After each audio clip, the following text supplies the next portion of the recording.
Ya, jadi hari ini kita melanjutkan ini ya, apa namanya, jadi kalau minggu lalu ya mungkin saya buka lagi materi minggu lalu untuk mereview.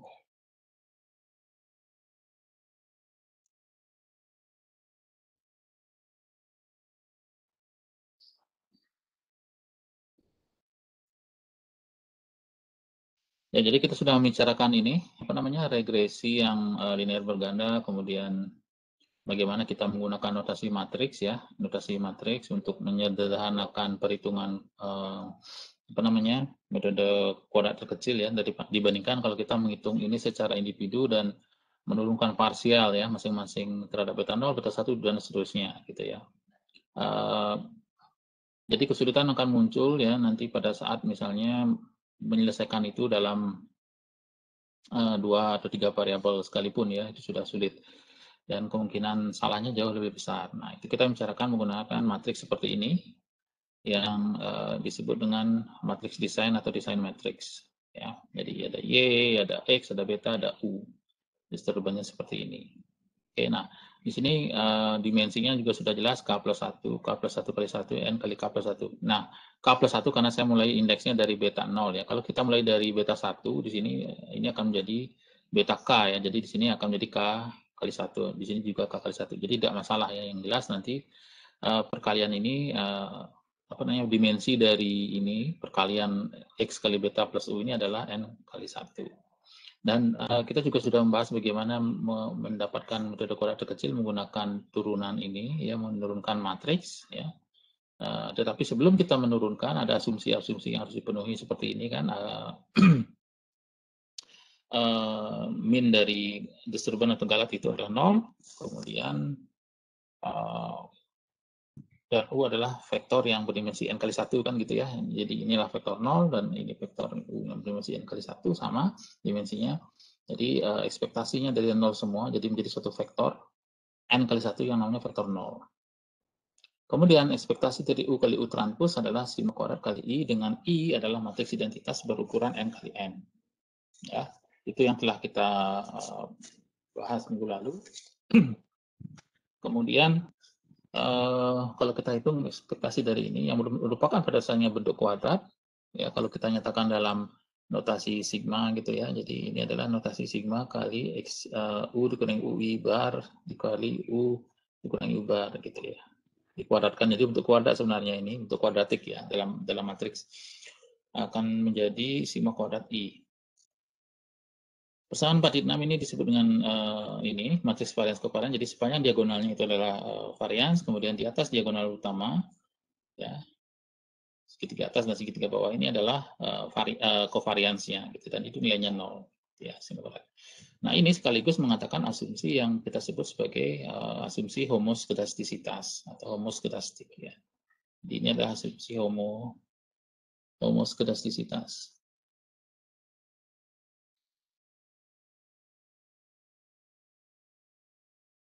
Itu yang kita ini ya. Dan kita selama ini membahas bahwa X itu bersifat non stokastik gitu ya. Jadi asumsi ini kan kita review lagi sekarang, dan kita akan membahas beberapa yang masalah yang muncul gitu ya kalau tidak dipenuhi gitu ya. Nah, kita akan bahas 2 saja, jadi nanti akan kita bahas multikolinitas dan heteroskedastik. Kemudian rencananya minggu depan kita selesaikan materi regresi berganda ini dengan ada sesi R-nya nanti dengan praktiknya gitu ya. Saya harap gitu jadi clear semua mudah-mudahan gitu ya. Jadi X itu dimensinya N kali K plus 1 adalah non-stokastik, dan kita sudah menjelaskan apa itu yang dimaksud dengan non-stokastik. Jadi kita anggap dia fix, tidak berubah gitu ya. Tetapi ini juga harus ada variasinya, tidak hanya satu nilai. Jadi X-nya tidak boleh misalnya gini, X-nya 10, 10, 10, 10, 10, Y-nya bervariasi 2, 3, ini tidak bisa. Ya, harus ada variasi juga di sini. Nah, tetapi ini tidak banyak gitu. Jadi yang dimaksud tetap tidak berubah itu bukannya hanya satu nilai gini, bukan, tapi ada tapi tidak bersifat seperti acak gitu ya. Jadi ini 10 ada 10 gini yang dimaksud, dengan 20 20 gitu ya. Adalah paling tidak ini. Sehingga nanti akan terwakili oleh titik-titik kalau kita perhatikan di plot, jadi seperti ini misalnya, atau yang mana nanti garis regresinya gitu. Kemudian ranknya adalah K dengan banyak kolom dari matriks X dan K kurang dari amatan banyak hambatan n, jadi dia harus lebih kecil dari n gitu. Nah, asumsi ini berarti asumsi X saling bebas linear atau linear independen, tidak dapat hubungan linear pasti. Nah, ini yang akan kita bicarakan hari ini, multiko, ya, dan yang ini, gitu. Asumsi tentang homoskedastisitas itu, ya, yang berhubungan dengan ini nanti, ya. Teorinya dulu kita bahas. Nah, sebenarnya ada satu lagi yang berhubungan dengan bagaimana kalau errornya itu membentuk autokorelasi. Nah, karena di sana berhubungan dengan pemahaman juga dengan deret waktu, jadi saya tidak masukkan itu dalam mata kuliah ini, dan karena ini termasuk mata kuliah yang saya revisi karena pertama kali kalian ngambil ini lagi, jadi sebenarnya yang dulu tidak sampai multiko dan ini ya gitu ya, jadi hanya hetero saja, jadi kalian dapat lebih banyak harusnya. Jadi U memiliki sebaran normal dengan min 0 dan min vektor 0 dan varians sigma kuadrat kali matriks identitas gitu. Ini nilai tengah dan ini matriks varian covariance gitu. Ya, dan ini kita nyatakan sebagai penduga ini nilai fit value kemudian x beta. Bagaimana caranya mendapatkan ini? Sama seperti yang biasa pada satu prediktor dan satu respon, tetapi bedanya adalah di sini kita membentuk bentuk kuadrat. Nah, bentuk kuadrat dalam suatu matriks itu adalah bentuk transpos kali vektor itu gitu. Jadi y dikurangi x beta di transpos kali ini, ya. Dan saya sudah jabarkan ini juga minggu lalu, jadi hanya operasi transpos pada matriks. Matriks perkalian transpos adalah transpos dari masing-masing itu ditukar posisinya dengan kemudian dikalikan kan gitu ya. Jadi ini juga sudah saya jelaskan. Kemudian kita turunkan terhadap beta. Jadi hanya dapat ini saja, tidak akan perlu lagi menghitung beta 0, beta 1, beta 2. Jadi menghindari kesalahan yang seperti yang saya berikan pada contoh regresi biasa, misalnya dengan X-nya 1, Y-nya 1 gitu. Jadi di sini otomatis akan terbentuk matriks dari beta ini yang diperoleh dari matriks desain transpos X ini. Jadi matriks X itu disebut matriks desain. Di X transpos X diinverskan kali X transpos kali Y. Gitu. Kemudian nilai-nilai ini akan diperoleh ya dari, karena dimensinya adalah n kali 1 ya. Ini ya. Sama dimensinya n kali k plus 1 ya. K plus 1 kali 1, atau bisa kita katakan k plus 1 kali 1 juga, tergantung ini. Tapi karena kita mulai dari 0, jadi k plus 1 kali 1. Jadi beta akan dimensi beta adalah k plus 1 kali 1. Karena kita mulai dari beta 0 gitu ya. Dimensinya dari beta. Dimensi. Plus 1 kali 1. Oke. X kemudian nah ini adalah beberapa turunan matriks. Jadi turunan parsial dari A transpos X terhadap X itu adalah A, kemudian turunan dari X transpos kali A kali X sama dengan terhadap X adalah 2 kali A kali matriks A kali X. Kemudian turunan dari X transpos A X terhadap X adalah 2XA, tergantung kita melihat apakah dari kolom atau dari baris, ya, gitu. Nah, kemudian kita juga telah menghitung ini ya, melalui matriks varian kovarian, di mana kita mendapatkan ini adalah ekspektasi dari definisi secara umum seperti ini. Kemudian ini kita peroleh dari beta topi dikurangi ekspektasi beta topi, gitu ya. Kemudian ini ditranspuskan. Nah, kalau kita lakukan operasi ini, ya, kita akan mendapatkan varian kovarian yang juga sudah saya jelaskan ya. Jadi operasi matriks ini sudah saya upload versi notasinya, silakan kalian lihat lagi ya. Ini beta topi, ya, ekspektasinya beta, dan ini kita kurangkan itu ceritanya kemarin, dan kemudian kita kalikan sehingga diperoleh matriks itu. Nah, matriks ini adalah, ingat X-nya karena non stokastik atau fix tidak memiliki dianggap tidak memiliki distribusi, maka yang fokus kita adalah U kali U transpos yang itu sama dengan sigma kuadrat I. Nah, sigma kuadrat I, jadi X transpos X inverse, X transpos kali sigma kuadrat I kali X transpos X inverse. Jadi beberapa dari suku ini akan saling meniadakan, kemudian sigma kuadrat kali ini sisanya. Nah, untuk mendapatkan estimasi sigma kuadrat dari metode ini, jadi di sini sebenarnya kita masih menggunakan metode kuadrat terkecil, tapi untuk matriks, gitu ya. Jadi untuk mendapatkan itu adalah sigma, jadi U aksen kali U per N minus K, ya, utopi. Dan ini kita bisa hitung dari Y transpos Y minus beta topi X transpos Y, ya. Dari ini kita peroleh ini.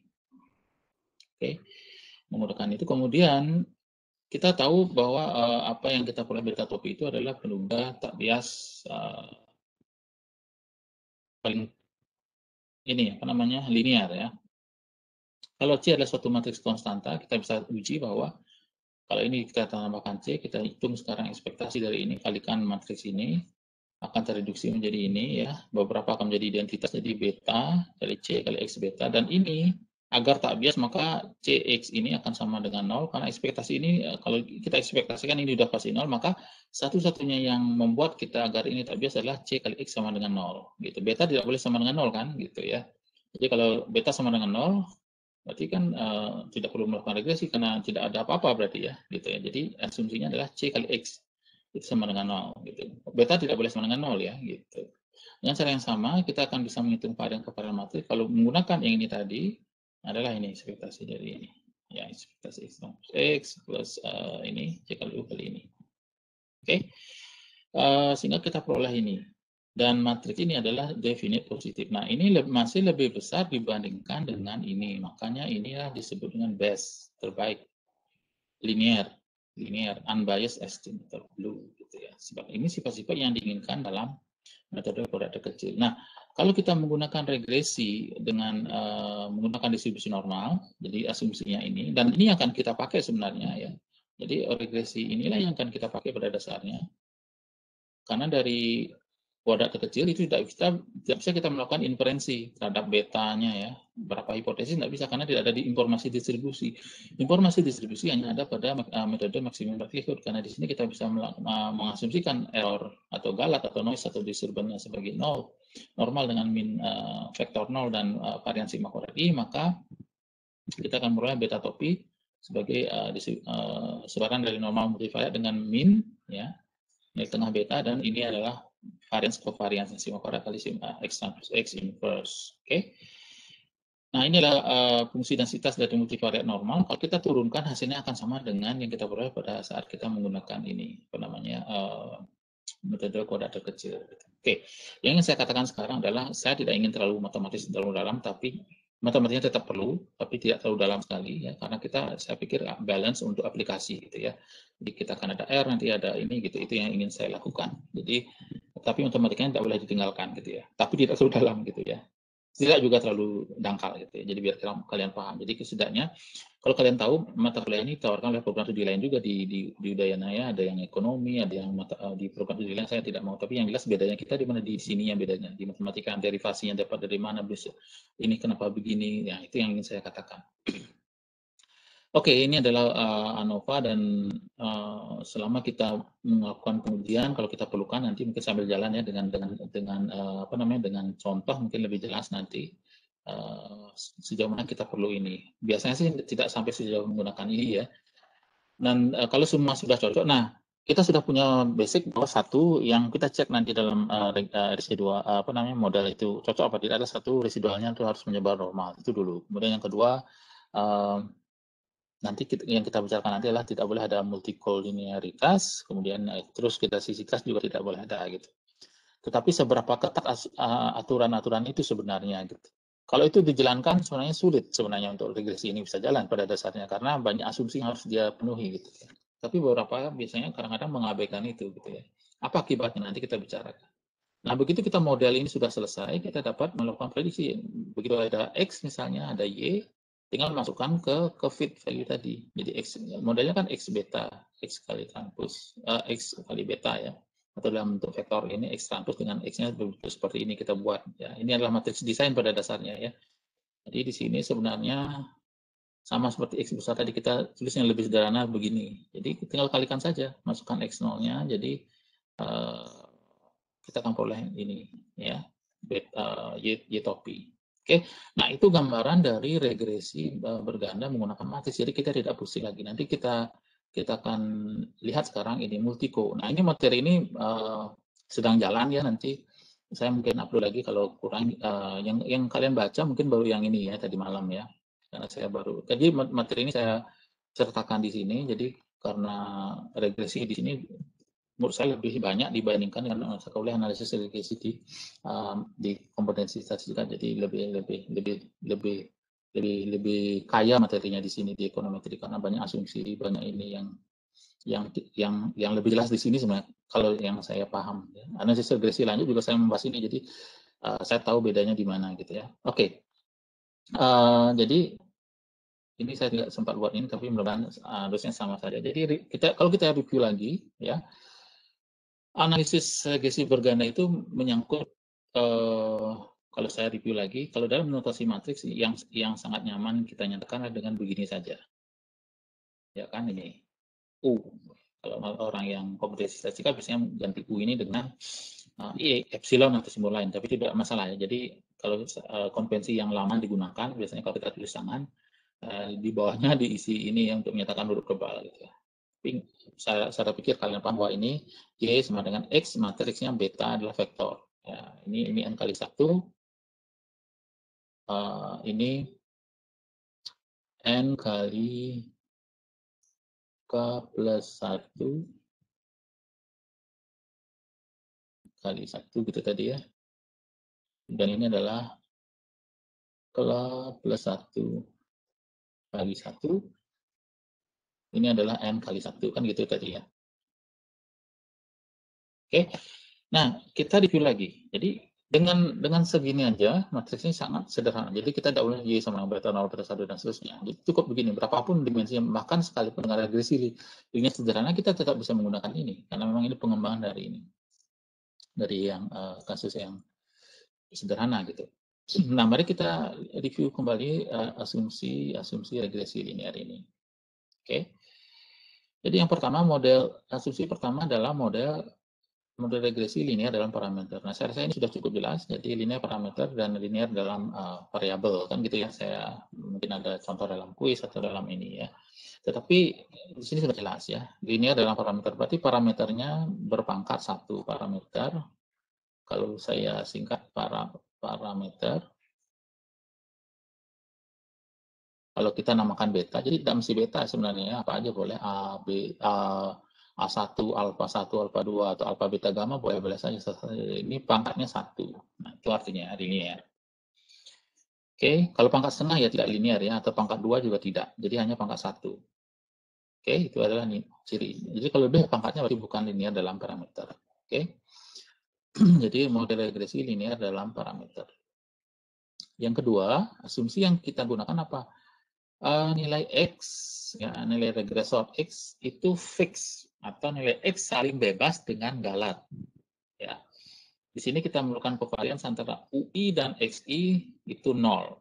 Ya, kovariansnya itu juga sudah kita bahas pada regresi linear sederhana. Oke. Kemudian yang ketiga, untuk nilai X yang diberikan, jadi ingat di sini apa yang masuk kata diberikan itu sebenarnya kondisional ya, ekspektasi dari ini ya, misalnya U ya, kalau kita mengacu ke masing-masing noise atau ini, atau kalau tidak mau begitu boleh begini ya, kita X mungkin lebih gampang begini, ini sama dengan 0 gitu maksudnya. X yang nilai tegak ini ya, nilai regresor dan ini saling bebas, jadi ekspektasi ini juga 0 gitu kan, UI XI yang merupakan covariance dari ini sama dengan 0. Oke. Kemudian yang berikutnya apa? Jadi yang keempat, untuk nilai X yang berikan varians UI konstan atau homoskedastik. Jadi variansnya itu homoskedastik. Jadi var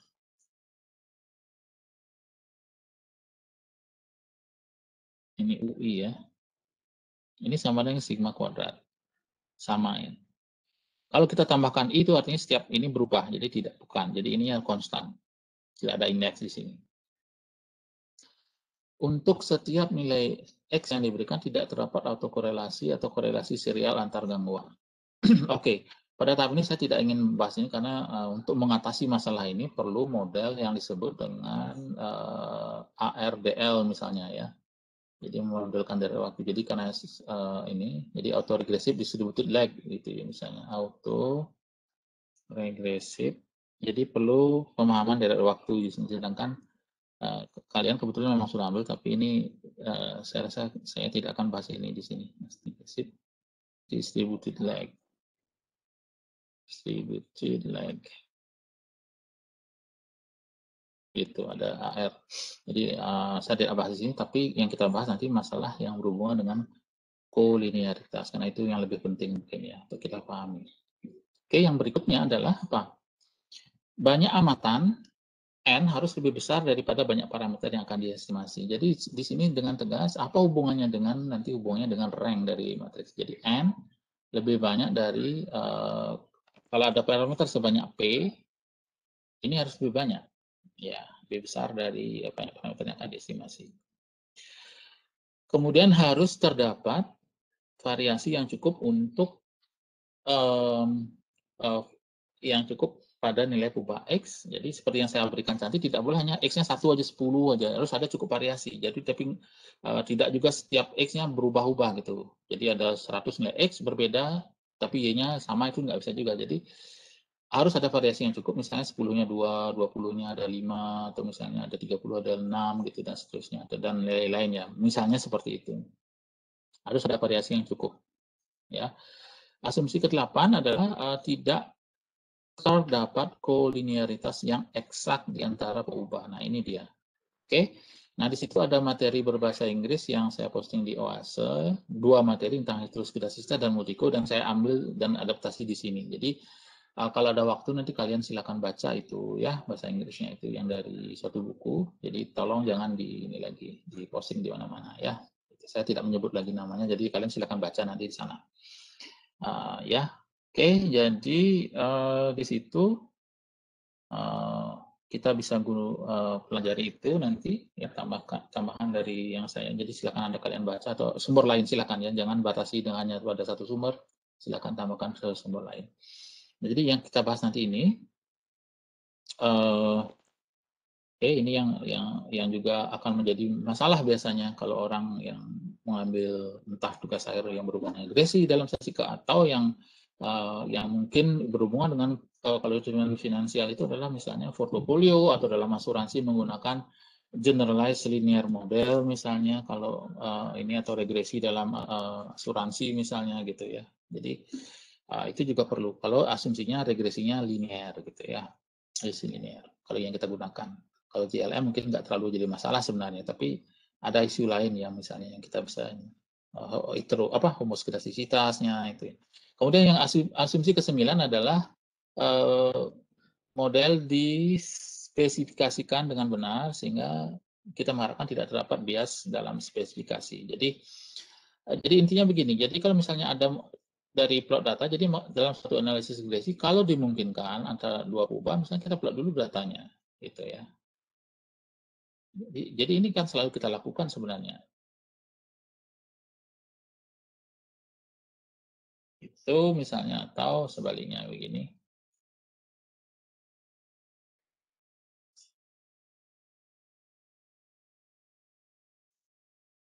Oke, nah kalau kita dekati misalnya, kita mengharapkan begini ya.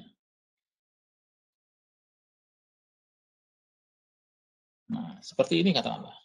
Dari plot yang kita ini. Jadi kita menspesifikasikan ini sebagai linear misalnya. Y misalnya katakanlah beta 0 plus beta 1 X. Kemudian ini mungkin beta 0 plus beta 1, tapi X-nya kita kuadratkan gitu ya, X kuadrat. Dan ini adalah Y sama dengan misalnya beta 0 plus beta 1, ini X-nya pangkat 3 gitu misalnya. Kalau kita mungkin memodelkan ini seperti itu. Nah, tetapi kalau misalnya, apa yang terjadi kalau misalnya Kalau misalnya kita paksakan linear, gitu ya. Paksakan linear. Jadi apabila kita coba dengan memaksakan ini semua dengan linear, ya. Jadi ini tidak masalah kalau ini ya. Tapi kalau ini misalnya, nah itu kemudian nah, kalau kita lihat garis merah yang saya tadi ini, tanpa melihat plot, misalnya kita ini namanya misspesifikasi. Ya, yang harusnya kuadratik, dalam hal ini X-nya kita kuadratkan, tapi kita spesifikasikan dengan linear. Nah, kalau yang pada kasus pertama, tidak masalah, karena memang benar ya. Ini, artinya sesuai dengan data yang kita ini, gini misalnya. Tapi yang pada kasus yang di bawahnya, saya beri nomor 1, 2, dan 3, ini hal yang berbeda ya. Ini, gitu. Jadi ini menimbulkan apa yang disebut dengan misspesifikasi. Nah, sehingga diasumsikan model yang kita ini adalah yang dispesifikasikan dengan benar sehingga tidak terdapat bias dalam spesifikasi.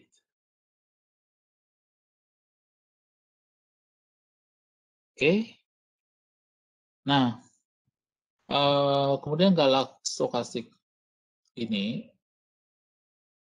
UI ya menyebar normal. Jadi noise-nya yang ini atau disturbance atau galatnya itu menyebar normal. Nah, asumsi ini krusial karena kita akan menggunakan maksimum likelihood gitu misalnya. Dan itu sudah kita coba ya.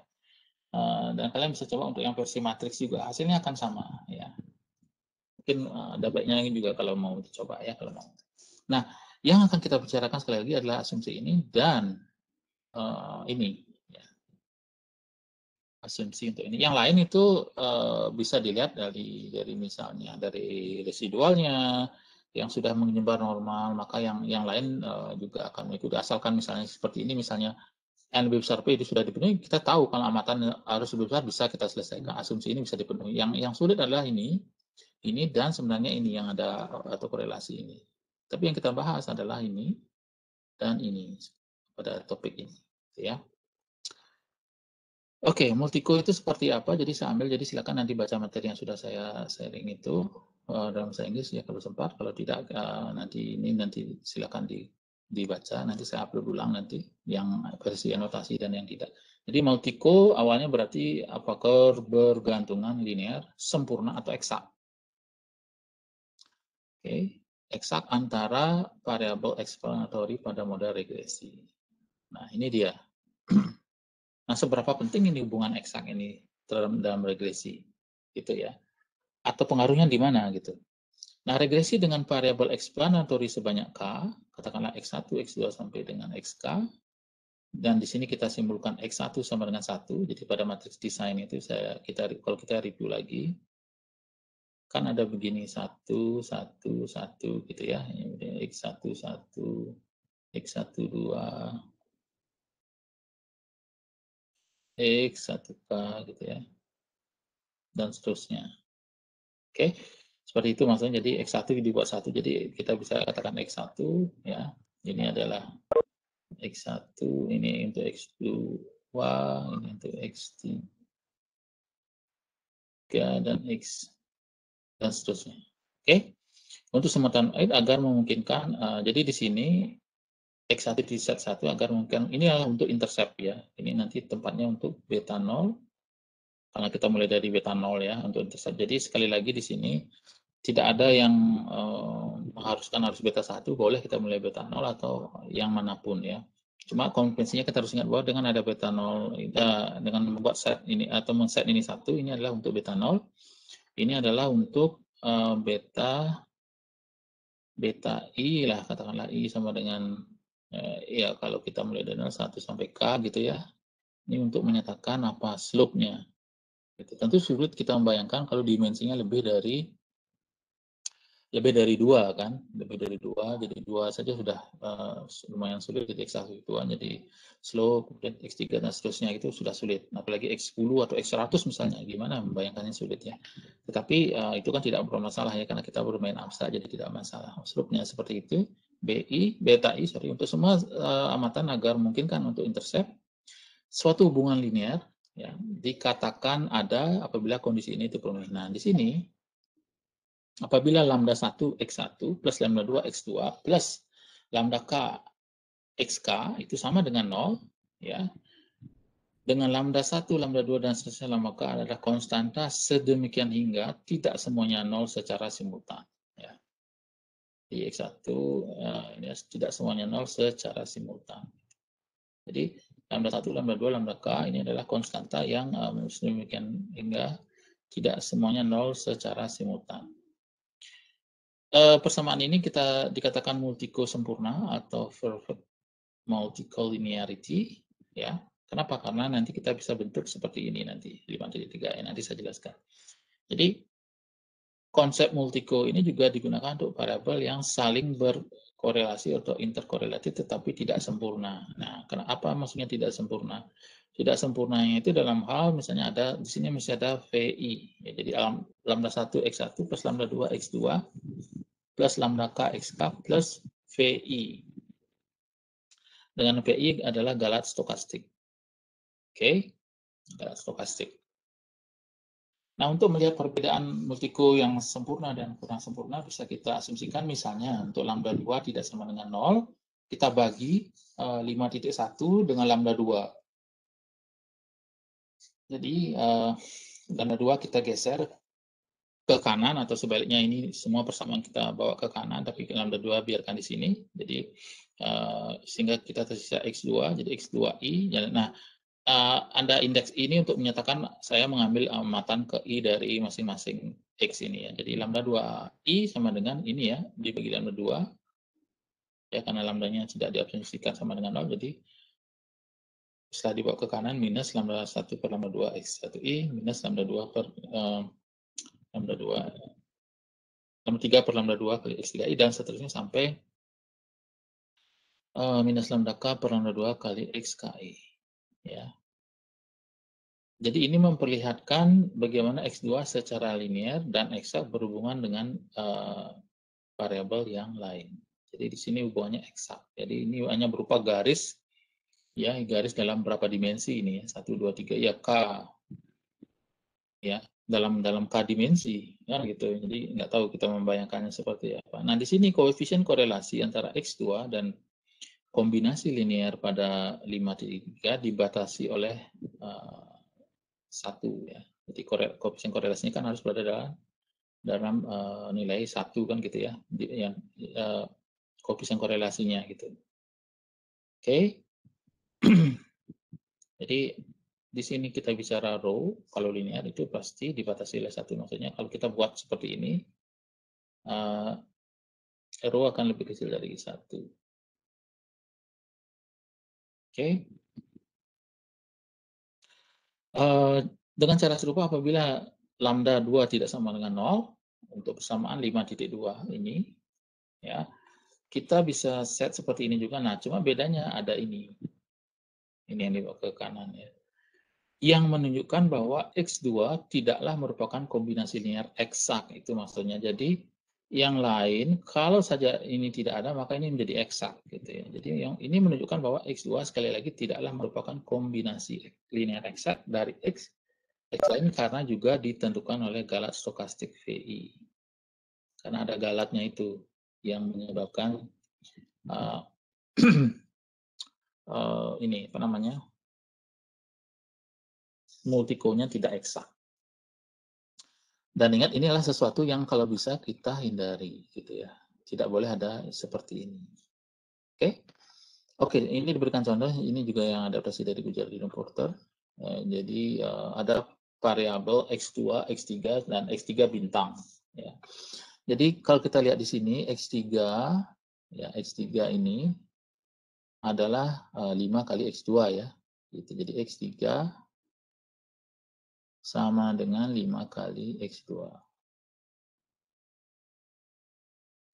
Kemudian ini adalah X3 yang ditambahkan bilangan 2. Jadi suatu bilangan yang sifatnya acak. Jadi X2 ditambah 2. Jadi X3 ditambah, oke, X3 ditambah, ada yang tambah 2, kemudian tambah 0, gitu ya, tambah 7, tambah 9, ditambah 2. Ya, sama suatu bilangan acak aja.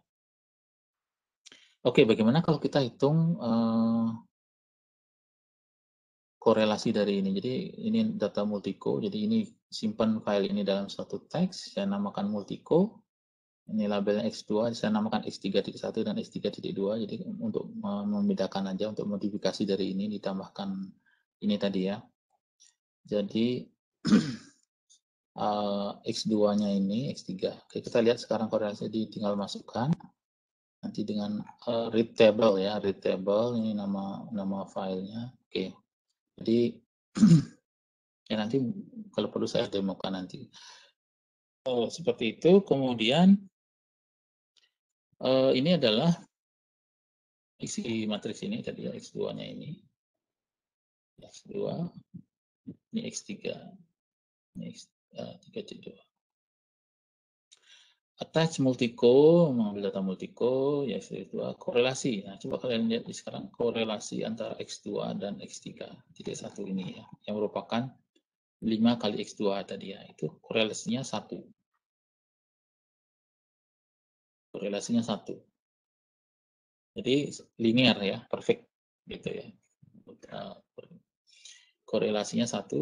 Kemudian antara X2 dan X3, kalau kita lihat kembali tadi, ini sebenarnya kan masih ini ya, hanya ada perbedaan dikit aja ya, penambahan ini ya pada dasarnya. Jadi nilai korelasinya akan tinggi, 0,9958817. Korelasi antara X3.1 dan X3.2 yang ini, jadi antara ini dan ini, kita peroleh tadi, jadi antara X2, X3, antara ini dan ini, korelasinya 1, antara ini dan ini tadi 0, ini 99.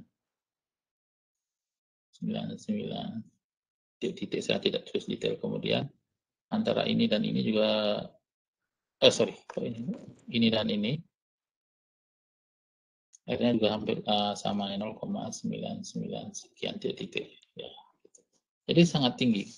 Nah, kalau kita lihat ini namanya multico. Jadi kalau kita plot dia ini ya bisa menjadi apa namanya, bentuk garis lah gitu ya, lurus. Jadi itu kolinearitas itu sekaligus mengindikasikan kalau kita bicara regresi linear pada dasarnya gitu.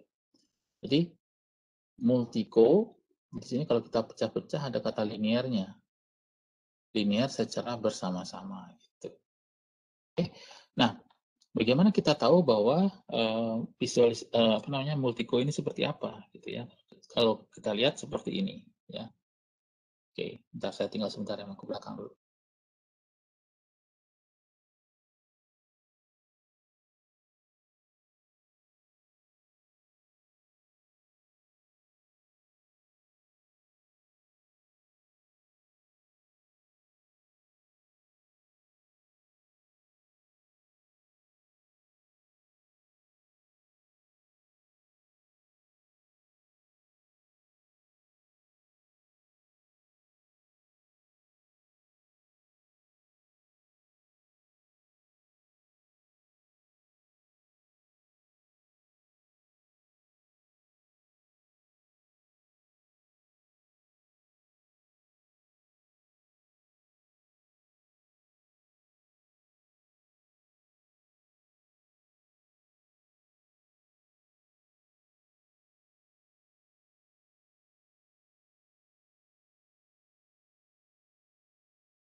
Oke, jadi ini adalah visualisasi dari bagaimana multikolinearitas ya. Kalau kita apa namanya? Kalau kita ingin melihat seberapa besar ya kira-kira X dan antar X itu berkorelasi membentuk hubungan seperti linear tadi ya gitu. Jadi pada ilustrasi pertama di sini kita lihat X-nya X dan Y ya tidak beririsan, jadi di sini jelas mengindikasikan tidak ada multiko ya, di sini tidak ada multiko. Nah kemudian di sini jadi sama-sama berkontribusi terhadap Y tapi tidak terjadi multiko ya. Ini yang kita inginkan ya, ini idealnya ini.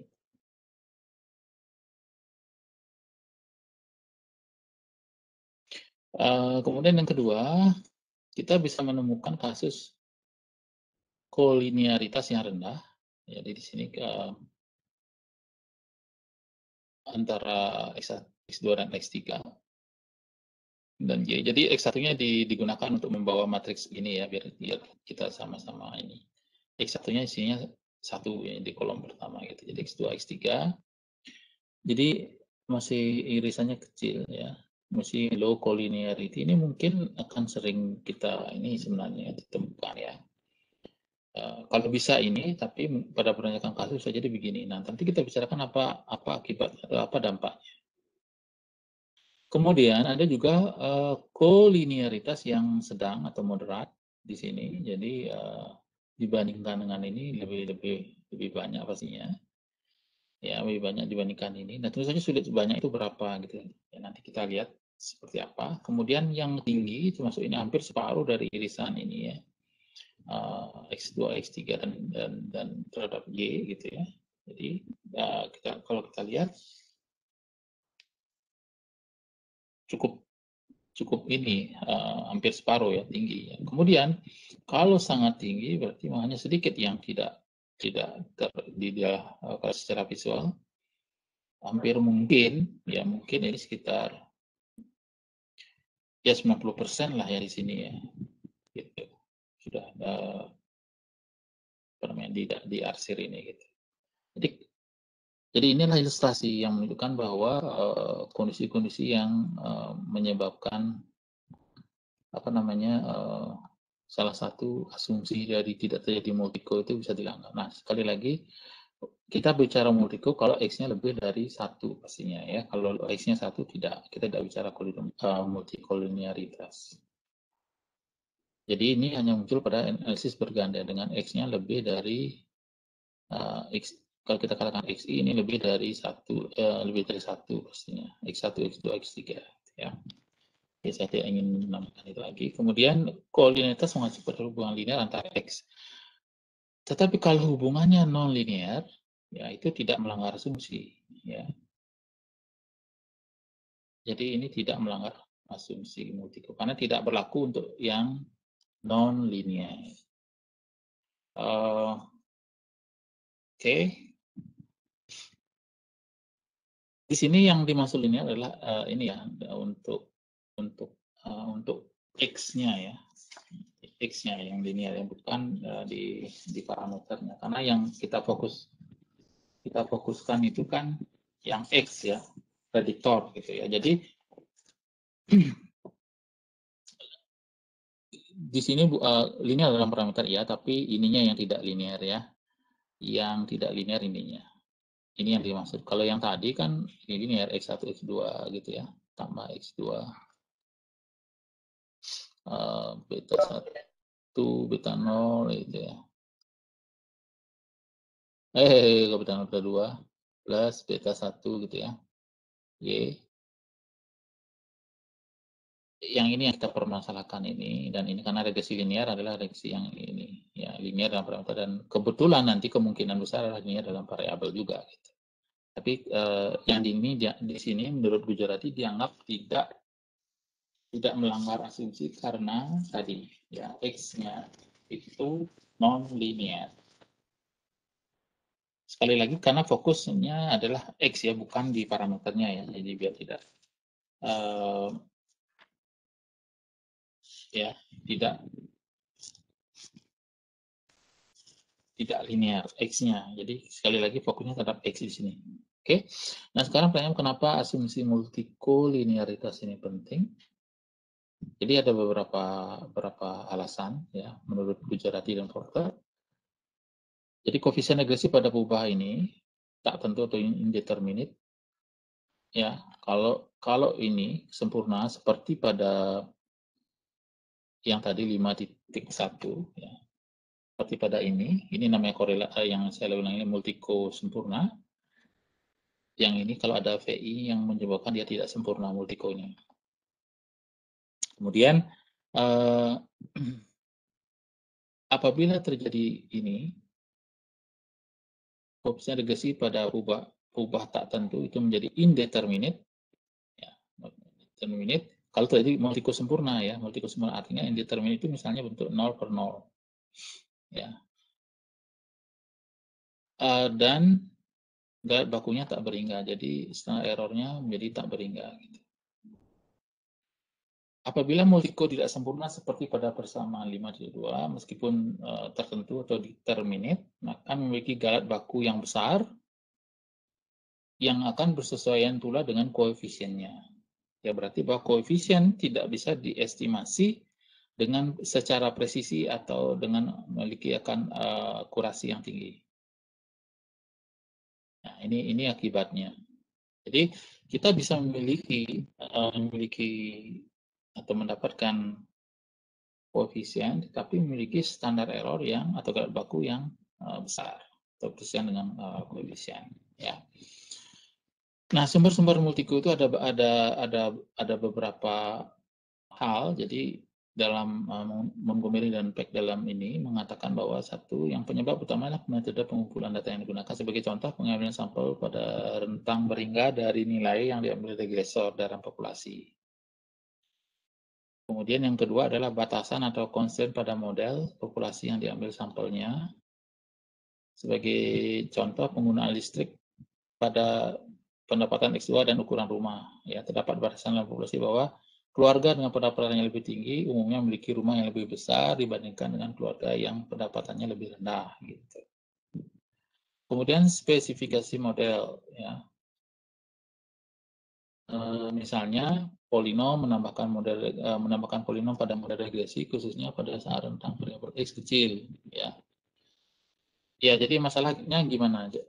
Nanti di sini akan saya jelaskan. Jadi apa yang dimaksud dengan menambahkan polinom? Jadi secara sederhana begini. Jadi kalau ada misalnya Y beta 0 plus beta 1 X1, kemudian kita buat beta 2 X1 kuadrat.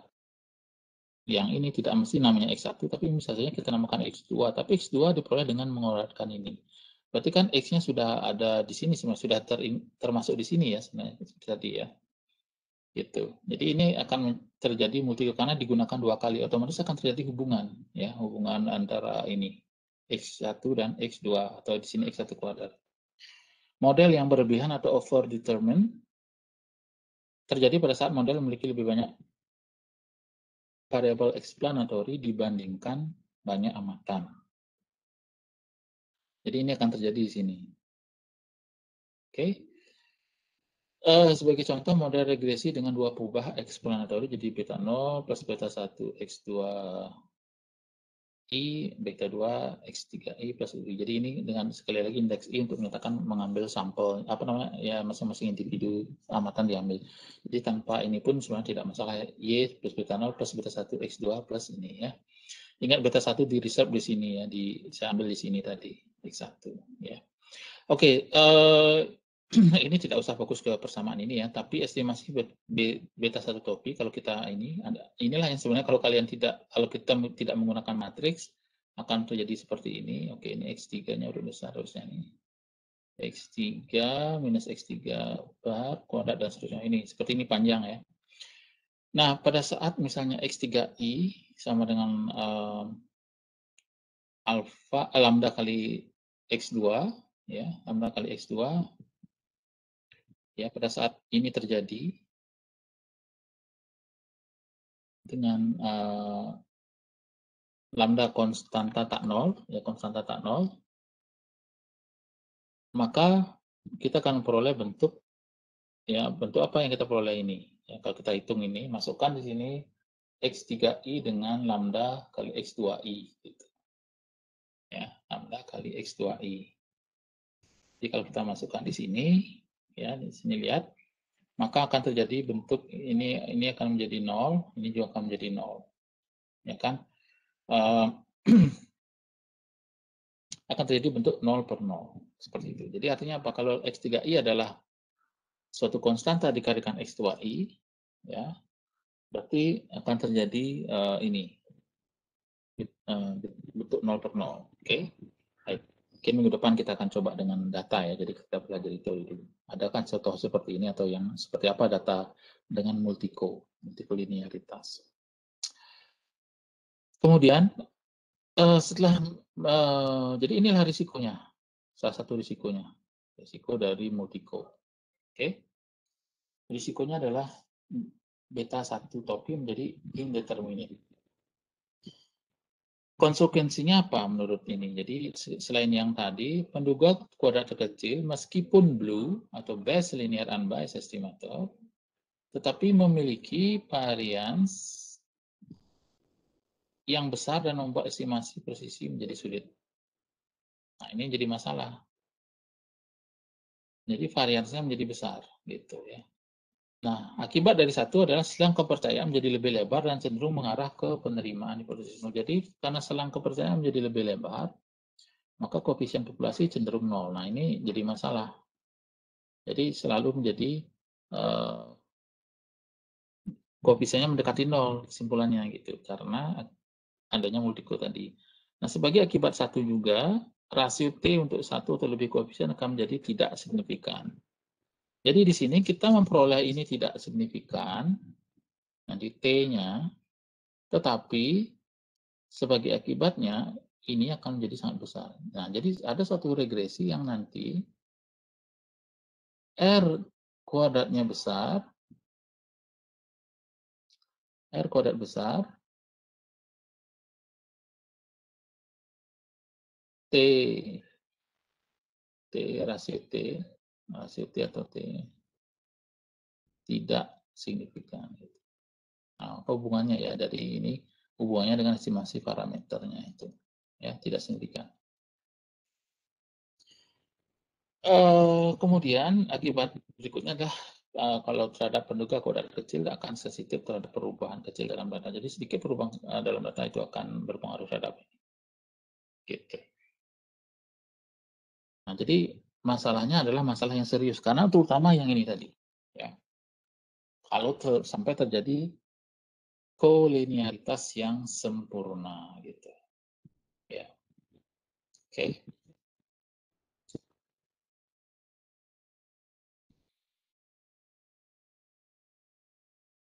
Oke, baik itu. Jadi kemudian bagaimana kita mendeteksi ini juga mungkin lebih cocok dengan ini nanti ya, dengan praktik biar lebih jelas. Jadi pendeteksian ini multiko itu ada beberapa cara.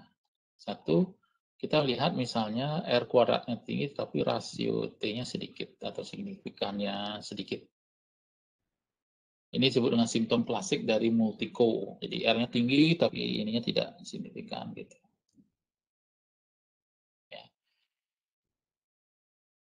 Korelasi pasangan yang tinggi di antara regresor. Jadi yang tadi ya, kalau kita lihat lagi dari diagram ini tadi, diagram Valentin tadi, ya Valentin ya, ini yang dimaksud ya, korelasi ya, apa namanya ininya tinggi.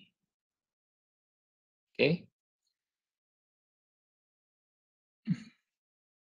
Kemudian ada pengujian korelasi parsial, kemudian ada juga regresi tambahan. Jadi ada banyak. Tapi yang nanti kita bisa ini adalah misalnya ini yang kita mungkin akan kita bisa fokuskan. Jadi kalau bicara ini banyak sekali yang harus dibahas, tapi yang jadi poin penting adalah ini dan ini.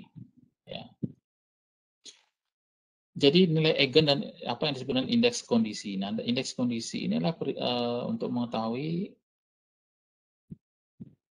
seberapa parah ya multiko terjadi dalam data, dalam model kita gitu. Jadi ini kita bisa ukur dengan nilai eigen dan indeks kondisi. Nah, nilai eigen atau eigen value di maksimum dan minimum ya, kita buat rasio, jadi nilai eigen maksimum dibagi nilai eigen minimum, kemudian ya kita bagi sehingga menjadi satu bilangan yang kita sebut dengan bilangan kondisi K sebagai nilai dari rasio dari ini, nilai eigen maksimum, nilai eigen minimum. Nah, sehubungan dengan ini juga ada nilai lain yang disebut dengan nilai indeks kondisi.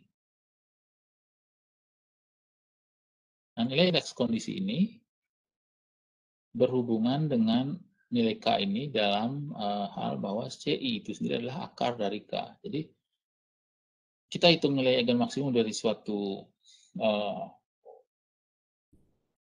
ini, apa namanya, maksimum dan minimumnya, kemudian kita hitung K, atau nanti akar dari K kita gunakan patokan. Jadi, dua-duanya akan memberikan informasi yang sama. Nah, beberapa rule of thumb-nya seperti ini dalam itu ya, dalam sumber yang saya berikan juga ke kalian yang di WhatsApp. Jadi rule of thumb seperti ini. Jadi yang pertama, kalau K-nya, jadi rasio dari ini antara 100 sampai 1000 misalnya, itu terjadi multiko yang moderat, yang sedang lah ya. Kemudian K lebih besar dari 1000 jadi multiko yang berat, severe dari multiko linear.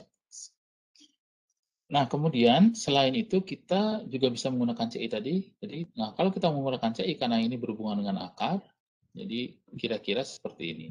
Kalau CI atau condition index atau indeks kondisi antara 10 sampai 30,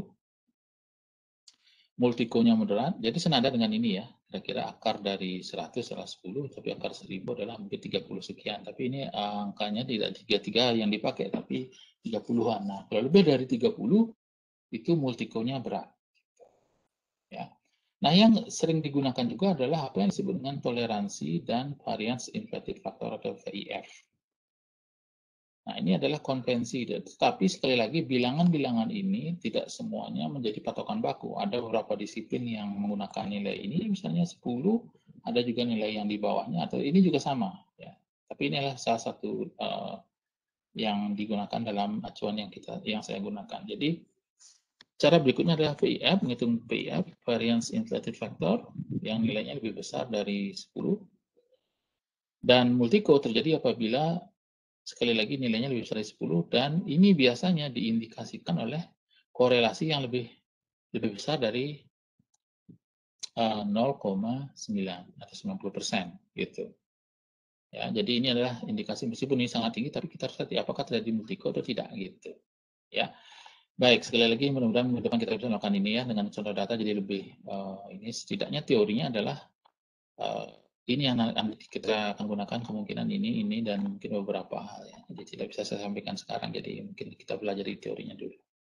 Baik, itu adalah PIF. Jadi jadi multiko. Jadi multiko ini sangat penting ya untuk kita pahami terjadi multiko apa tidak. Jadi kalau orang melakukan regresi, coba nggak ada multiko apa tidak gitu. Jadi tidak bisa kita hanya melihat regresinya dengan nilai R kuadrat yang tinggi, tetapi ternyata T ininya kecil misalnya, itu adalah indikasi bisa jadi terjadi multikolinearitas. Akibatnya apa? Akibatnya adalah ini, indeterminate ini. Ya. Kalau terjadi multiko sempurna. Kalaupun tidak, maka ini akan menjadi apa? Menjadi yang sangat besar tadi ya. Kalau sampai parah ya. Kalau moderat mungkin masih ini. Dan akibatnya adalah ini tadi. Sudah kita bahas, konsekuensinya adalah ini. Itu. Ya, seperti itu untuk yang multiko. Nah, baik, sebelum saya lanjutkan, apakah ada pertanyaan? Apakah ada pertanyaan dari ini?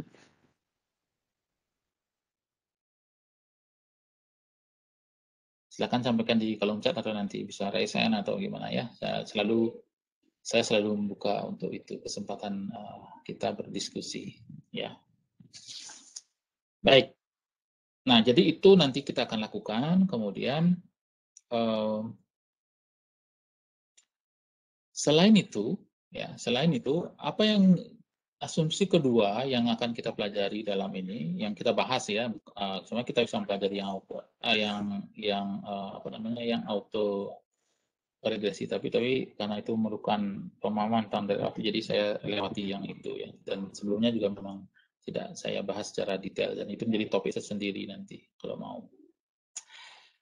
Jadi asumsi berikutnya adalah asumsi bahwa galat U dalam regresi itu adalah homoskedastik, yaitu memiliki varian yang sama. Oke. Bagaimana kita tahu bahwa asumsi ini dipenuhi atau tidak? Ya, itu yang kita lakukan. Dan ini materi juga ada, ya sudah saya posting di Oase, silakan cek, dibaca ya. Silakan, saya juga berpotongan dari itu, karena itu yang setahu saya komprehensif materinya, jadi bisa kita baca dengan ini. Ya. Oke, jadi latar belakangnya seperti apa? Jadi homoskedastisitas atau varian sama pada model regresi ini pada dasarnya mengatakan begini. Jadi ekspektasi dari UI kuadrat atau di sini kita variansnya ya, di sini karena UI-nya sama dengan 0 ya. Oke, ini mungkin sedikit ini UI sama dengan ekspektasi dari UI kuadrat ya, dikurangi ekspektasi dari UI kuadrat tengah. Karena ini sama dengan 0, maka ini kan sama ini ya. Hanya itu saja. Nah, apabila terjadi heteroskedastisitas, jadi varians yang tidak sama, asumsi modal menjadi ini. Ekspektasi dari UI kuadrat sama dengan sigma I kuadrat. Artinya antara masing-masing amatan itu bisa berbeda gitu ya. Setiap ini berbeda. Tidak sama lagi asumsi ini, tidak dipenuhi lagi. Tentu juga ada akibatnya seperti apa gitu. Tapi kalau heteroskedastisitas tidak berpengaruh pada estimasi ke parameternya gitu. Betanya tetap sama, tetap blue, tapi yang beda adalah nanti ada atau misalnya varian dari ini jelas yang tidak akan sama gitu ya. Seperti itu. Jadi secara besar menggambarkan bahwa varian tidak lagi konstan. Ya, tidak lagi konstan, itu idenya. Kalau terjadi ini berarti dia tidak konstan. Nah, apakah ini masalah atau hal yang wajar gitu pertanyaannya? Varian UI ini pada dasarnya hal yang wajar ya. Jadi apa alasannya? Jadi ada beberapa. Jadi mengikuti yang pertama adalah mengikuti error learning model. Artinya begini. Sama seperti kita belajar misalnya dari kecil ya. Kita belajar misalnya membaca atau mengeja kata-kata itu pasti terbata-bata dulu. Misalnya A, A, B, B, B, C, C, I, B, U, Bu gitu misalnya. Tapi lambat laun kita menjadi A, A, B, B, Ibu, bahkan lebih cepat dari itu. Artinya apa? Sima kodan ini sebenarnya bisa menurun atau mengecil kan? Gitu. Jadi kalau kita mencatat melakukan ini, katakanlah kalau kita gambar seperti ini, jadi berubah gitu ya. Jadi kalau ini adalah suatu distribusi dari ini errornya ini berubah nih grafiknya, error dari residual ini berubah sebenarnya. Jadi tidak hanya sama begini. Nah, seperti ini misalnya sama. Ya, jadi ada fluktuasi, ada perubahan. Jadi diharapkan justru menurun atau mengecil gitu ya dalam hal ini. Dan itu masuk akal atau tidak? Iya, sangat masuk akal gitu ya. Kemudian karena pertumbuhan pasti berubah kan, jadi suatu perusahaan dengan profit yang atau keuntungan yang besar akan cenderung memiliki variabilitas yang lebih besar ya dibanding pada kebijakan tentang dividennya dibandingkan dengan perusahaan dengan keuntungan yang lebih rendah gitu. Jadi ini wajar terjadi. Jadi perusahaan besar pasti variabilitasnya lebih besar, kebijakan tentang dividennya dibandingkan perusahaan yang lebih ini apa namanya dengan keuntungan yang lebih rendah pasti berbeda gitu ya. Kemudian bisa juga karena perbaikan dalam pengumpulan data. Jadi bisa jadi seiring dengan kecanggihan teknologi peralatan dan pengumpulan data, melakukan kesalahan kecil pun akan semakin kecil gitu ya. Kesalahan pun akan semakin kecil karena alat-alat semakin modern. Nah, misalnya begini, kalau kita melakukan suatu survei sensus ya penduduk gitu ya, kalau zaman dulu mungkin orang akan datang ke rumah, petugas sensus akan datang ke rumah dan bisa jadi terlewat waktunya gitu ya, atau misalnya ada satu rumah tangga yang tidak sempat disensus dan atau mungkin karena pada saat disensus orang yang lagi tidak ada di rumah dan seterusnya alasan-alasan lain gitu ya. Tapi dengan sekarang sistem online dan asalkan mempunyai alat atau device, terutama misalnya smartphone, maka itu dimudahkan, sangat mudah untuk melakukan itu, sehingga meminimalkan kesalahan juga gitu. Nah, jadi itu adalah hal yang wajar. Kemudian yang ketiga adalah karena pencilan atau outliers, ya outliers. Jadi terus ini bisa terjadi karena akibat adanya ini pencilan dari data-data misalnya tentang pendapatan dan pengeluaran yang sering saya contohkan, misalnya ada suatu pendapatan suatu keluarga yang penghasilannya terlalu tinggi. Gitu. Kalau kita hitung varian pasti berbeda dengan daerah satu yang kita survei dengan daerah yang lain gitu. Jadi ini menyebabkan terjadinya perbedaan varian. Kemudian yang berikutnya adalah misspesifikasi. Kesalahan spesifikasi seperti tadi bisa memunculkan adanya heteroskedastisitas. Ya. Bisa jadi karena juga adanya penghilangan beberapa variabel, gitu ya. Kemudian ada juga yang penyebabnya adalah kepencongan atau skewness, ya, atau kecondongan atau kemiringan. Ya. Adalah salah satu sumber ini karena salah satu ini berpengaruh terhadap distribusi dari satu atau lebih ubah regresor. Oke. Kemudian transformasi data yang tidak tepat dan bentuk fungsional data yang tidak tepat. Jadi kalau kita melakukan transformasi yang tidak tepat, ya itu juga akan menjadi pemicu munculnya heteroskedastisitas. Oke. Nah, selain masalah itu, heteroskedastisitas ini adalah masalah yang sering dijumpai pada data tampang hitam atau cross section, karena memang biasanya kita sering berhubungan dengan suatu anggota populasi pada titik tertentu yang misalnya pengeluaran individu, perusahaan, subdivisi geografis, misalnya, atau data-data lain ya. Dan biasanya ini berbeda-beda gitu. Ada yang kecil, ada yang menengah, besar, atau berupa pendapatan tengah, rendah, medium, atau tinggi. Tetapi kalau dalam waktu itu tidak ada. Jadi ini lebih banyak berhubungan dengan masalah heteroskedastisitas, lebih banyak berhubungan dengan data pada cross section. Gitu. Nah, bagaimana dengan estimasi kuadrat terkecil pada kasus heteros? Nah, kalau kita memiliki legacy sederhana berbentuk ini, kita tahu bahwa misalnya beta 1 topi, kita peroleh seperti ini, jadi N kali sigma ini ya, XI, N kali sigma ini, sigma XI kali sigma YI. Oke, ini saya rasa lebih ininya. Per N kali sigma XI minus sigma XI kuadrat. Nah, di sini, karena di sini diasumsikan heteroskedastisitas, maka misalnya varians dari masing-masing penuga ini akan menjadi ada tambahan ini. Nah, dibandingkan dengan ini, pastinya berbeda. Ya. Ini adalah varians yang kita peroleh dengan asumsi homoskedastisitas. Tetapi kalau di sini, variasinya dengan asumsi misalnya hetero. Jadi ini perbedaan. Nah, saya sudah mengatakan tadi pada kasus heteroskedastisitas, estimasi parameter ya terhadap beta 1 tetap tak bias, tetapi variansinya tidak lagi minimum dan tidak lagi terbaik. Yang jadi masalah di sini. Ini masalahnya. Ini masalah. Gitu. Jadi kalau pada masa asumsi homo ini dia homoskedastisitas, tapi pada masalah hetero ini variansinya menjadi tidak lagi minimum karena ini minimum ya. Ingat kalau asumsi itu dipenuhi maka beta 1 itu topi dan ya beta 0 topi mungkin juga ya beta 0 topi dan beta 1 topi ini keduanya bersifat blue. best ya, best linear unbiased estimator. Jadi tak bias terbaik.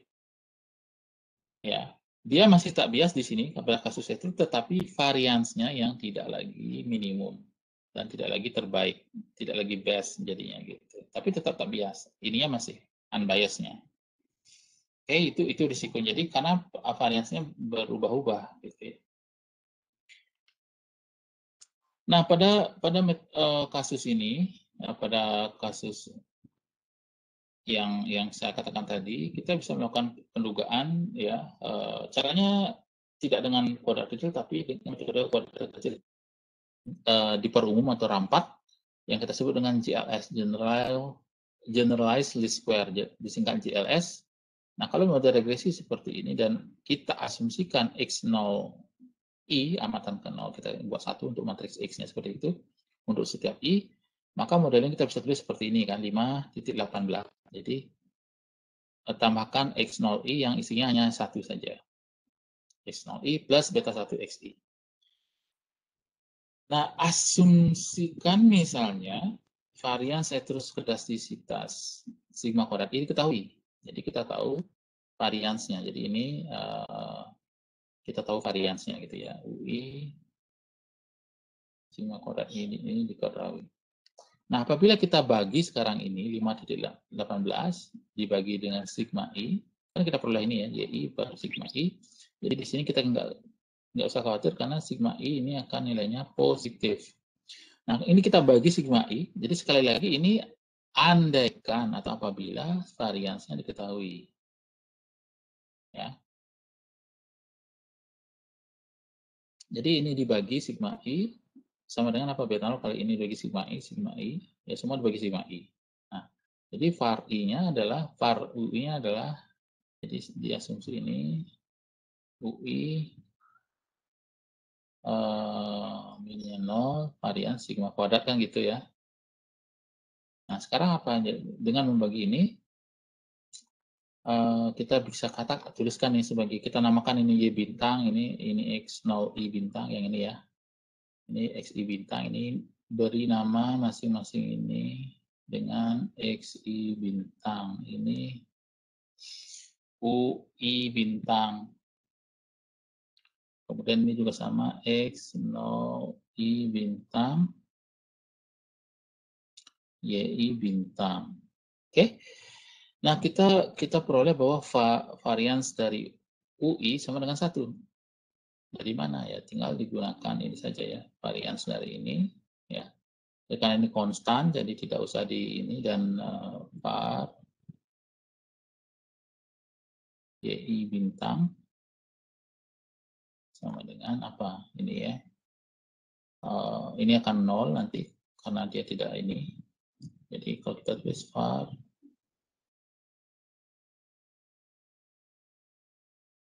plus var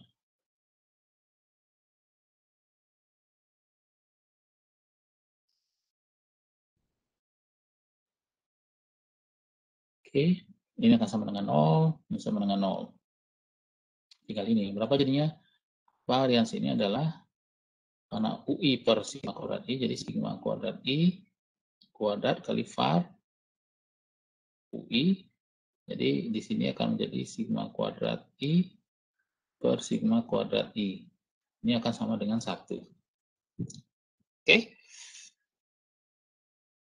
Jadi apa artinya varians dari galat yang ditransformasi tadi menjadi homoskedastisitas? Itu varians 1, jadi homoskedastisitas jadinya. Nah, estimasi beta 0 bintang dan beta 1 bintang akan bersifat blue. Kenapa? Karena variannya sudah homoskedastisitas. Jadi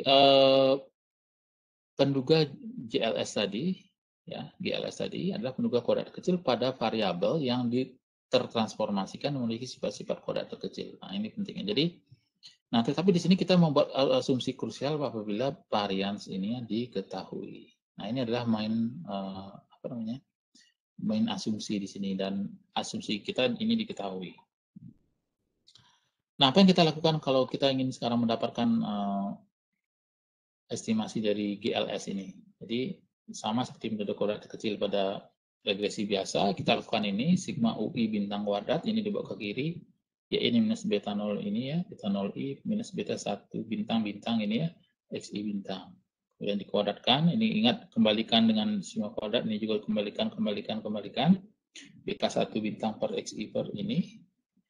Kemudian teknik yang sudah pelajari, saya tidak tuliskan di sini, kalian bisa coba, kalau ada kesalahan nanti silakan dilaporkan, kita perbaiki. Jadi beta 1 bintang itu sama dengan ini, sigma WI WI kali ini, WI kali sigma WI YI XI dan seterusnya dengan WI itu adalah per sigma I ya. Itu nanti ya. Jadi masih sama, cuma bedanya apa? Ada bobot sigma WI tadi, sigma bobot WI, sigma bobot WI. Ini juga sama. Oke, kemudian beta 0, beta bintang 0 yang akan sama dengan ini, tinggal masukkan sini ya. Selanjutnya kita boleh varians ini. Jadi di sini murni hanya dari bobot itu ya, tidak ada yang tidak seperti ini tadi. Oke. Nah, bagaimana kita mendeteksi heteroskedastisitas ini? Ya, metode heteroskedastisitas itu adalah metode informal, metode grafis, dan metode formal melalui pengujian. Jadi secara informal melalui metode grafis dan secara formal melalui pengujian prosedur statistika. Nah, di sini apa yang kita bisa lakukan? Jadi, jika tidak ada informasi a priori atau empiris tentang heteroskedastisitas dalam praktik, kita dapat melakukan ini ya. Kita dapat melakukan analisis regresi pada asumsi bahwa tidak terdapat heteroskedastisitas dan melakukan pemeriksaan terhadap sisaan kuadrat untuk melihat apakah ada pola sistematis. Jadi, di sini ya, yang kita cek adalah sisaannya, residualnya atau U transpos I dikuadratkan. Nah, ini juga nanti kalau kita dalam waktu kita menjalankan model ART atau regresi kondisional heteroskedastisitas, maka yang kita periksa juga adalah residual kuadrat atau nilai absolut dari residual. ART atau GARS itu kita akan bicarakan ini nanti. Ya, sama. Jadi di sini juga sama, residualnya dilihat ini. Apabila ada pola sistematis, maka itu indikasi jadi munculnya hetero. Artinya apa? Karena ada hubungan berarti ya. Jadi residualnya seperti ini, misalnya di UI kuadrat, berarti ada kuadratik tidak sama. Yang kita harapkan adalah misalnya seperti ini.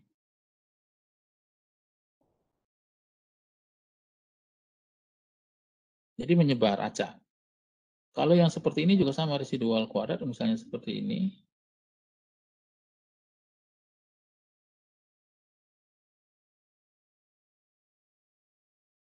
Itu hubungan berarti kan, itu ada persamaan garis. Jadi berarti tidak konstan. Kalau yang ini tidak ini konstan, berarti tidak ada ini. Jadi kita garis begini mungkin ya. Tidak ada ini. Seperti kalau kita bicara stasioner aja seperti itu. Nah, tetapi jangan keliru nanti ini dengan autokorelasi enggak ya. Itu kita nggak bahas di sini yang ini. Tapi kita lihat gini. Nah, ingat bahwa mu. Nah, di sini perlu ditegaskan bahwa mu topi u topi I kuadrat tidak sama dengan u I kuadrat ya. Tapi kita bisa menggunakan ini sebagai artinya semacam proksi atau pendekatan untuk melihat errornya tadi. Biasanya yang diplot adalah ini apa namanya plot dari ini melawan ini untuk memberikan informasi yang sama pada saat ini melawan X. Jadi U topi I kuadrat melawankan Y fit. Nah, ini selalu kita bisa lakukan berapapun dimensi dari X yang kita gunakan, tapi ini hanya satu variabel kalau dengan satu X ini. Tidak bisa lagi untuk dua variabel dan seterusnya. Agak sulit kita melihat bagaimana pengaruh. Tapi dengan fit value, karena fit value-nya melibatkan semua variabel, itu jadi lebih mudah. Oke, mungkin akan saya jelaskan nanti minggu depan lebih jelas. Nah, ini beberapa metode. Jadi ada yang disebut dengan uji part.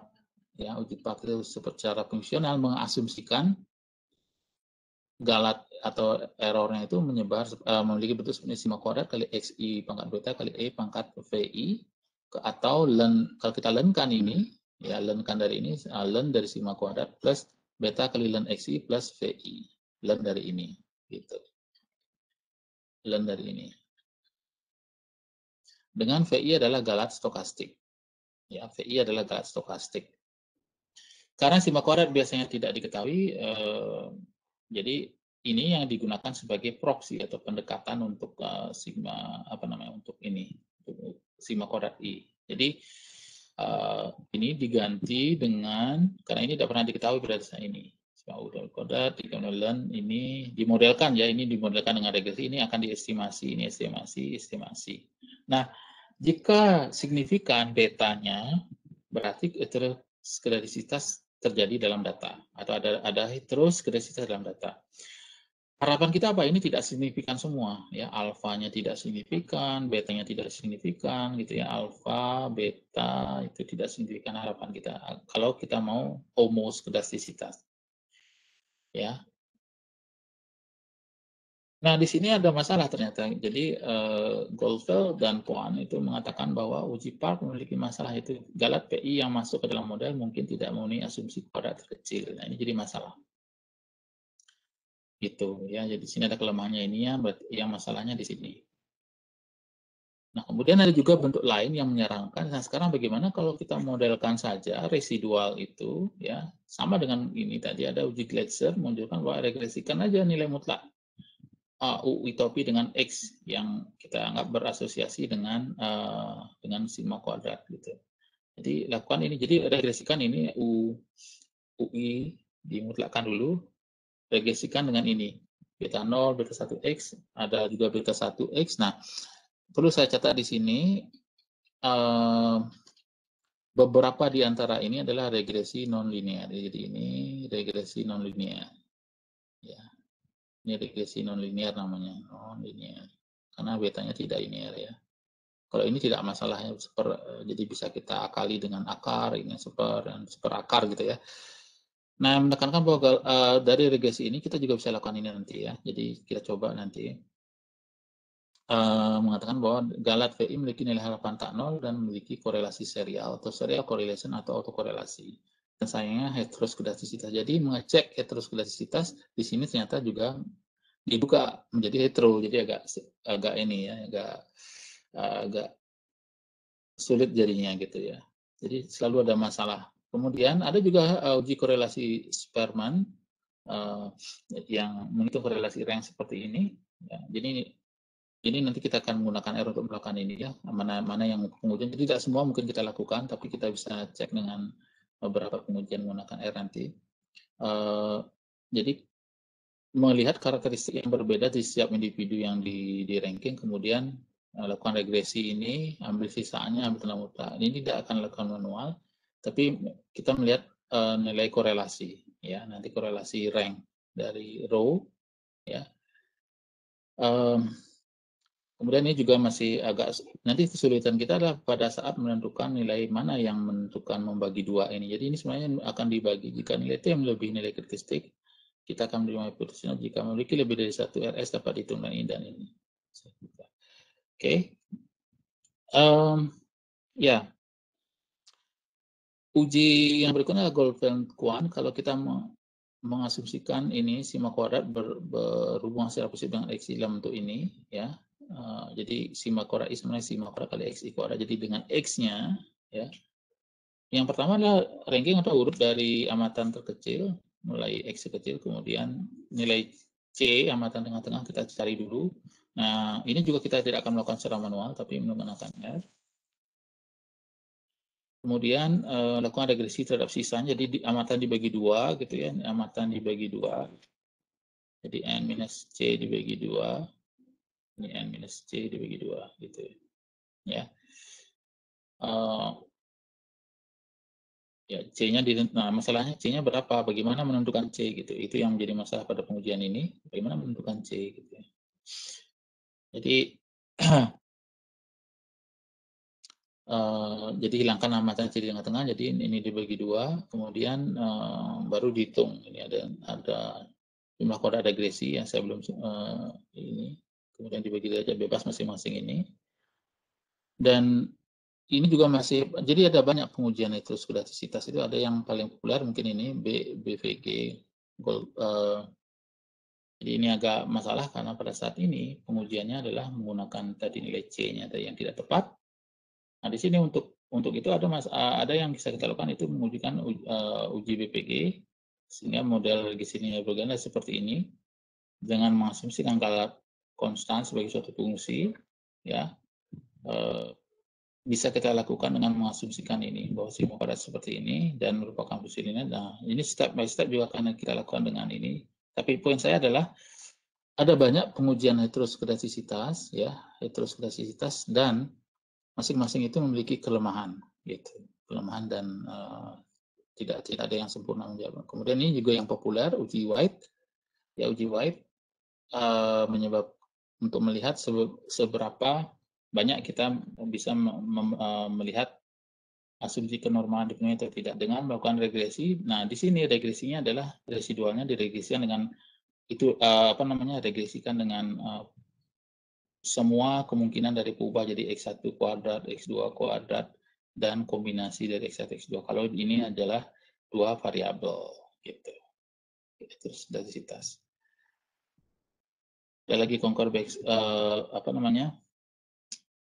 Bassett, ya. Jadi akan kita coba nanti beberapa, jadi tidak semua. Saya pikir mana yang akan nanti kita ini teorinya. Jadi intinya di sini apa?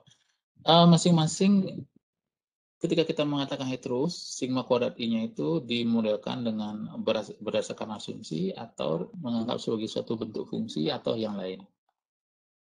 Itu yang dilakukan oleh para peneliti ini.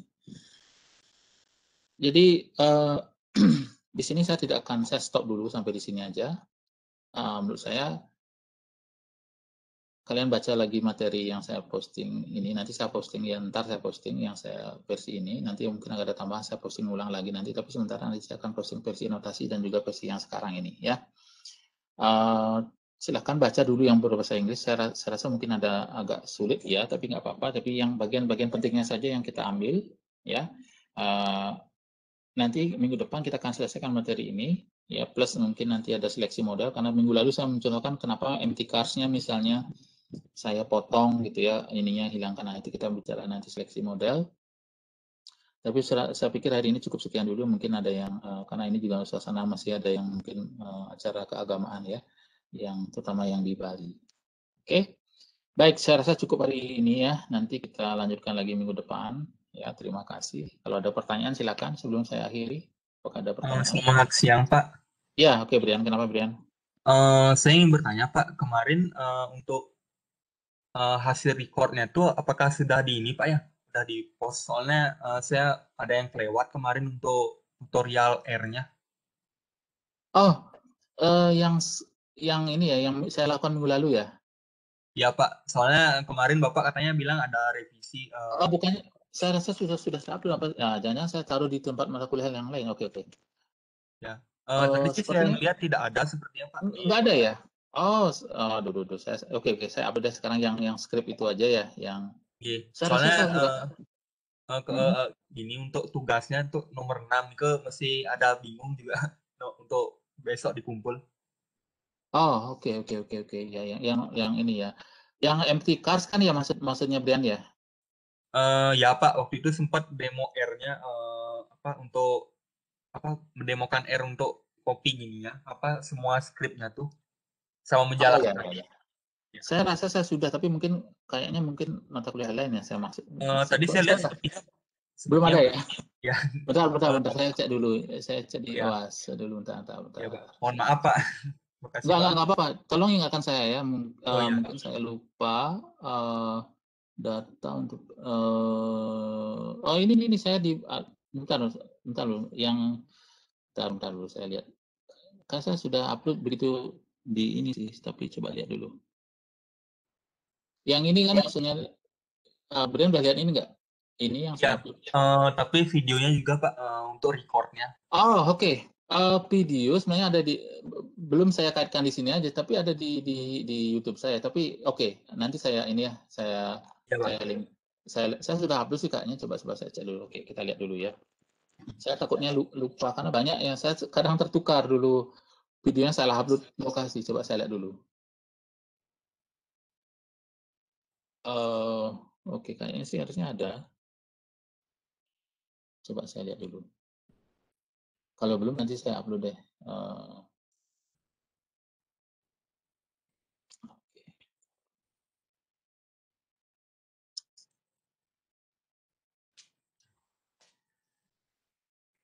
Oke. Yang minggu lalu bukan yang, waduh, ini sana. Oke. Iya, kayaknya harusnya ada sih. Coba saya lihat dulu. Oke, kalau kalian saya belum sempat ini mungkin karena gini, biasanya saya upload dulu tiba-tiba karena ini putus biasa apa bukan putus lagi di edit di ini ya playlist. Coba lihat dulu. Sepertinya sudah saya upload deh karena di dikomentari sama Renaldo nggak salah. Yang ini kayaknya Oh, ini ada di sini ya. Tapi belum saya linkkan, nanti saya bisa tambahkan, saya linkkan aja ini sekarang. Saya lupa nge-link ini. oh nggih Yang Pak, ini kan? Ya, ya. iya. Oke, sebenarnya sudah ada, Brian. Jadi cuma di sini yang saya belum linkkan di sini. Di sini tinggal saya linkkan saja sih. Tar dulu. Oke.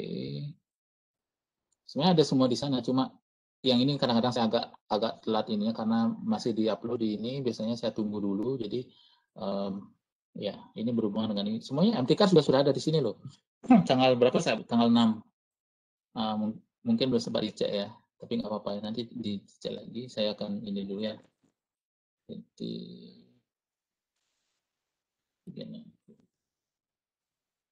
oh.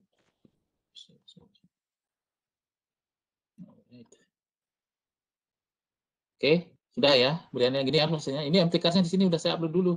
Oh, Nah, ini ya. Pak, ini ya sudah saya lihat, mungkin videonya yang belum, Pak. Iya, nanti kalau belum saya ini, misalnya rekaman hari ini ya, mungkin kan nanti baru selesai di WebEx-nya, nanti saya upload ulang. Nanti lihat di sini aja ya. Nanti kalau saya belum ini ya, di sini udah ada semua ya.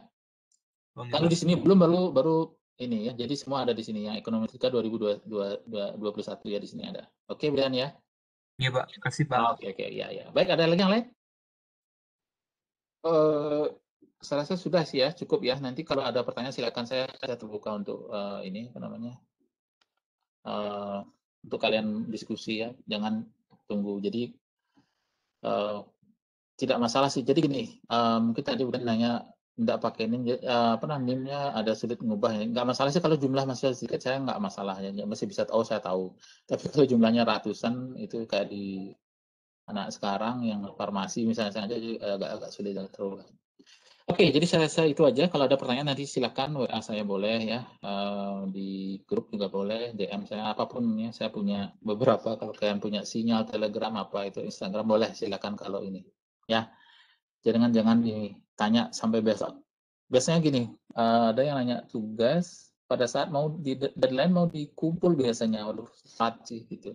Jangan sampai begitu aja ya. Kalau mau ada yang kurang jelas silakan tanya ke saya ya. Oke, saya rasa cukup hari ini. Kalau kalian masih ada mengerjakan tugas, silakan dikerjakan dulu. Ya, oke. Saya rasa saya end dulu meeting. Terima kasih untuk kesediaan kalian mengikuti kuliah hari pengganti untuk yang kemarin. Dan bagi kalian yang melaksanakan apa namanya Isra Mi'raj, saya ucapkan selamat Isra Mi'raj yang merayakan itu, meskipun sudah telat ya. Bagi kalian yang akan melaksanakan upacara Hari Raya Nyepi, saya ucapkan selamat Hari Raya Nyepi. Sampai ketemu lagi setelah Nyepi ya. Mungkin ada yang melis juga, mohon maaf ya kalau mengambil waktu kalian. Ya, terima kasih semuanya. Saya akhiri ya. Iya, baik, Pak. Terima kasih. Ya, Selamat terima kasih nyepi, semuanya. Pak. Yo, yo. Ya, selamat nyepi semuanya.